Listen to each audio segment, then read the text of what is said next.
We close Genesis chapter 26 today, and it only consists of 2 verses. And let me read it. And Esau was 40 years old when he took to wife Judith, the daughter of Beeri the Hittite, and Bashemath, the daughter of Elon the Hittite, which were a grief of mind unto Isaac and to Rebekah. See, Esau was 40 years old when he married, because he was the same age as Isaac was when Isaac married Rebekah. But he was different. He decided to have a polygamous relationship. That means more than one wife with the Canaanite women. Let's unwrap this and talk about it. Though Esau was of the same righteous line as the lineage of Abraham, where God said, through you the Messiah will come. Through you will possess the land of Israel or the land of Canaan. Through you. And Esau came from that same lineage. Can you believe that?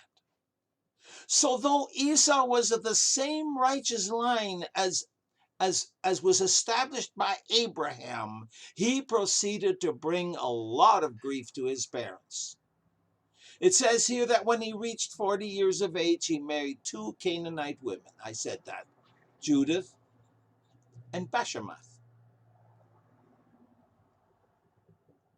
In Genesis 36, 2-3, I wanted to bring some description to what Esau did here, because we'll work ahead. But we'll refer to these again when we get there.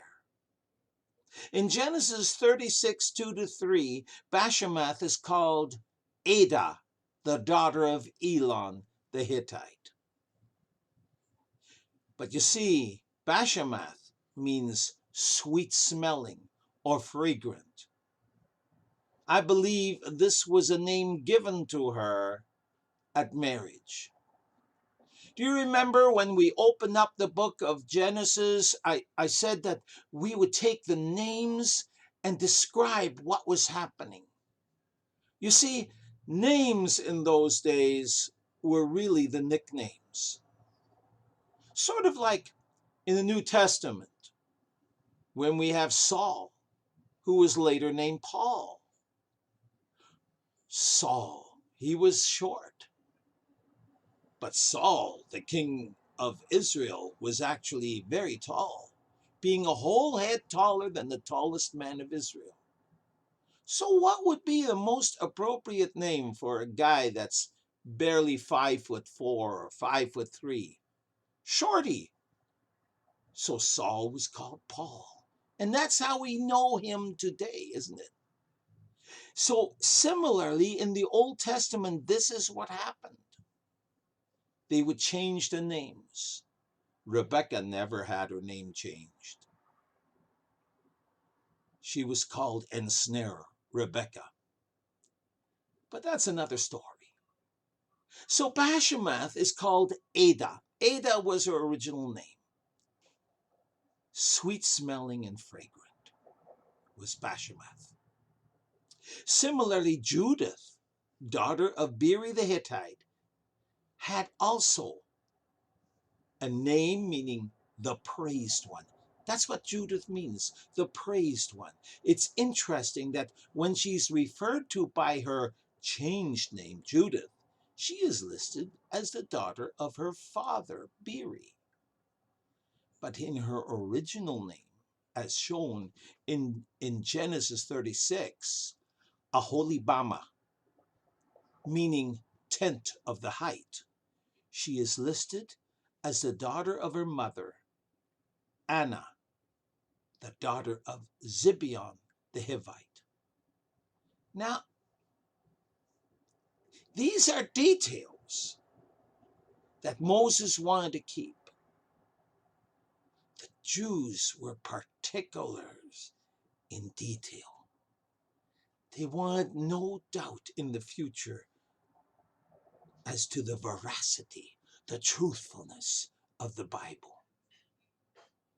Later, Esau also married another woman who became the second Bashemath, Ishmael's daughter, sister of Nebajoth, whom we talked about before when we talked about the lineage of Ishmael. She was mentioned previously under Ishmael's list of descendants in Genesis 25:13-16. Her original name actually was Mahalath. So Mahalath became the second fragrant one, sweet smelling. I don't even want to know what actually went on, but I just wanted to show you this is how the names came about. So back in Genesis 25:27, we saw Esau was a cunning hunter, a man of the field. He was considered a real he-man, a man of the field. In short, he was a playboy type figure in his exploits as a hunter and in his dealings with the Canaanite people among whom they lived. You know, in my imagination, I live in the 21st century, right?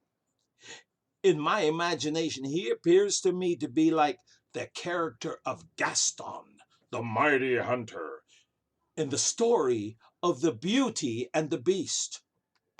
Handsome, a real he-man, a mighty hunter.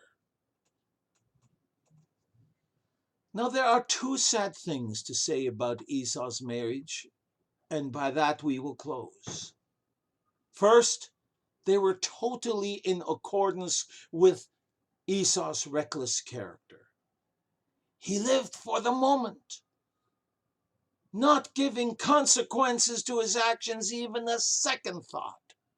He allowed himself to be absorbed by the culture that surrounded him. This we saw in the manner in which he surrendered his birthright. In short, Esau, in the way he got married, did what we, reading this, might naturally expect such a man to do. Like Hugh Hefner, with all of his decadence. Secondly, they were completely heathen in nature.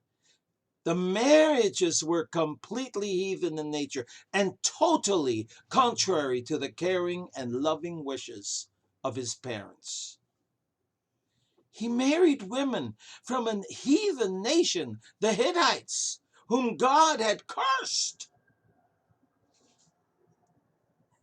The Hittites were steeped in crime, corruption, and gross idolatry. They did not worship the true God.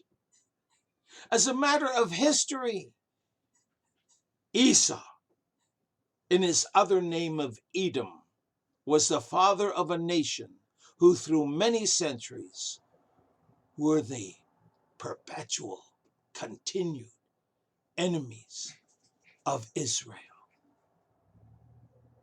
You see, what Esau did in marrying those two women was acts of rebellion towards his parents. Abraham, the father of Isaac, took great care that his son would not marry the Canaanite women.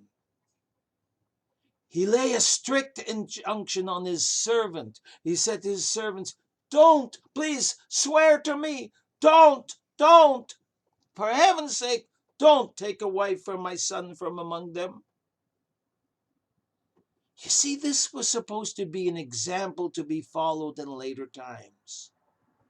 And Esau was likely not ignorant of that, having the stories repeated. But for very selfish reasons, Esau married the women of the land. So we close this chapter in a sad note. It says here in the last verse of the chapter that he was a grief of mind unto Isaac and to Rebekah. It may truly be said that one of the greatest griefs in this world is the grief caused by children to their parents. And you see, this is why I am praying for my pastor's children. If they cause grief, it'll be to our pastors. And I'm keeping them top in my mind, top in my prayer life. And you should too.